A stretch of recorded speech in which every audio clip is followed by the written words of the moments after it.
Horror story in Hindi में आपका स्वागत है। इस चैनल पर आपको बेहद डरावनी और सच्ची भूतिया कहानी सुनने को मिलेंगी। आप सब दोस्तों से निवेदन है कि चैनल को सब्सक्राइब कर लीजिए और चैनल को आगे बढ़ाने में मेरी मदद करें। आपके सब्सक्राइब और लाइक करने से मुझे और भी दिलचस्प कहानियां सुनाने की प्रेरणा मिलेगी। तो देर न करते हुए चलते हैं आज की एक और डरावनी कहानी की ओर। मेरा नाम भीमा है। मैं टीकापुर नाम के छोटे से गांव का रहने वाला हूं। मेरे गांव की आबादी कुछ ज़्यादा नहीं है। गांव में तकरीबन 300 के करीब लोग होंगे। गांव की हालत बहुत ही खस्ता है।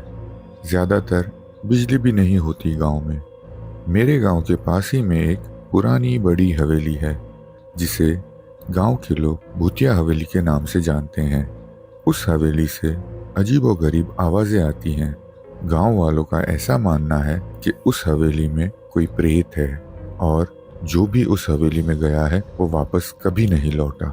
एक शाम जब गांव के लोग खाना खाकर चौबारे में बैठे गप्पे मार रहे थे, तभी हमारे गांव का एक शराबी जिसका नाम मोहन है खूब शराब पीकर वहां आया।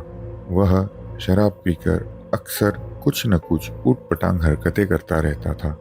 उस दिन उसको न जाने क्या सूझी होगी कि कहने लगा कि आज मैं उस हवेली में जाऊंगा और देखता हूँ कौन सा भूत रहता है वहाँ, और हंसने लगा। फिर वो हवेली की ओर जाने लगा। गांव वालों ने उसे पकड़ा और कहा, पागलपन मत कर मोहन और घर जाकर सो जा। उसने खूब शराब पी रखी थी और शराब का नशा उसके सर पर चढ़कर जैसे उसको घुमा रहा था।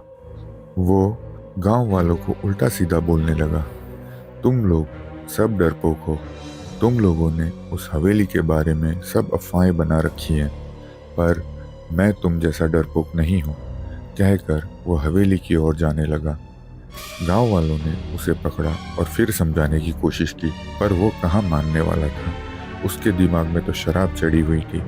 गांव वालों ने सोचा कि आज इसकी मौत पक्की है। मोहन लड़खड़ाता हुआ हवेली की ओर जाने लगा।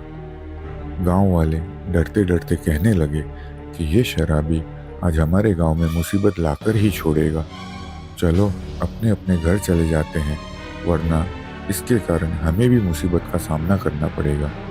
कहकर सब जल्दी से अपने अपने घर जाकर सारी दरवाजे और खिड़कियां बंद कर ली। मोहन हवेली के पास पहुंचा और हंसकर कहने लगा, आज देखता हूँ कौन है अंदर। उसने जोर से गेट को लात मारा और गेट खुल गया। वो लड़खड़ाता हुआ दरवाजे के पास गया। हवेली के दरवाजे बंद थे, पर मोहन ने जैसे ही दरवाजे को हल्का सा हाथ लगाया तो दरवाजा चर्र की आवाज करते हुए खुल गया। अंदर अंधेरा था, पर चांद की रोशनी हवेली की टूटी हुई खिड़की से अंदर थोड़ी रोशनी दे रही थी। अंदर एकदम सन्नाटा था। अचानक एक कोने से किसी के हंसने की आवाज आई। मोहन धीरे धीरे उस आवाज की तरफ बढ़ने लगा, पर हंसने की आवाज अब ऊपर के कमरे से आने लगी।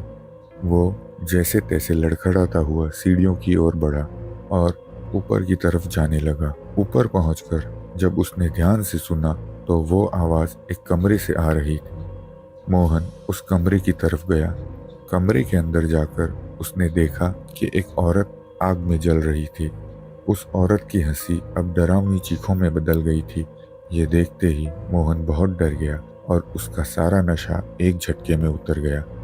वो समझ गया कि ये कोई इंसान नहीं है, बल्कि वही प्रेत है जिसके बारे में गांव वाले बातें करते हैं।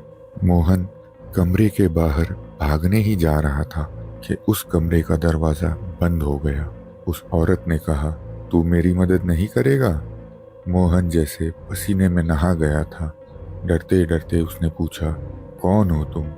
औरत ने कहा, मैं वही हूँ जिसे इस हवेली के मालिक ने जलाकर मार दिया था। मेरी आत्मा सालों से यहाँ भटक रही है और अब तू भी यहाँ से नहीं जा पाएगा। कहकर उस औरत ने अपने जलते हुए हाथ से मोहन को पकड़ लिया। मोहन का शरीर भी जलने लगा।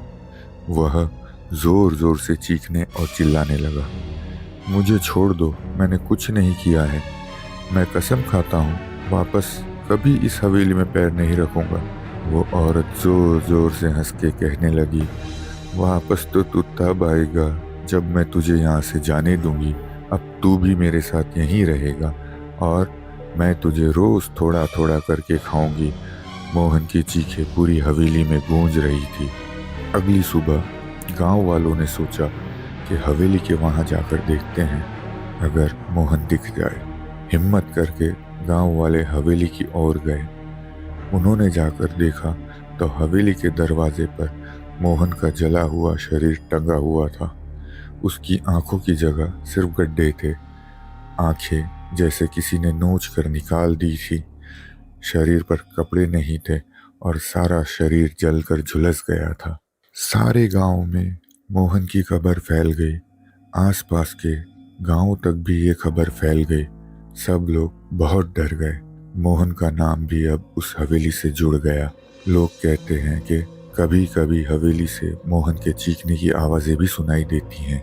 गांव वाले डर के मारे अब उस हवेली की तरफ मुड़कर भी नहीं देखते, बस बातें करते हैं कि काश मोहन ने उस दिन शराब पीकर हवेली में जाने का निर्णय ना किया होता तो आज जिंदा होता। इसलिए दोस्तों, कभी भी जोश में आकर हमें ऐसी अनदेखी शक्तियों को किसी भी तरह की चुनौती नहीं देनी चाहिए, ना ही उनका मजाक उड़ाना चाहिए, वरना मोहन जैसा हाल होने में देर नहीं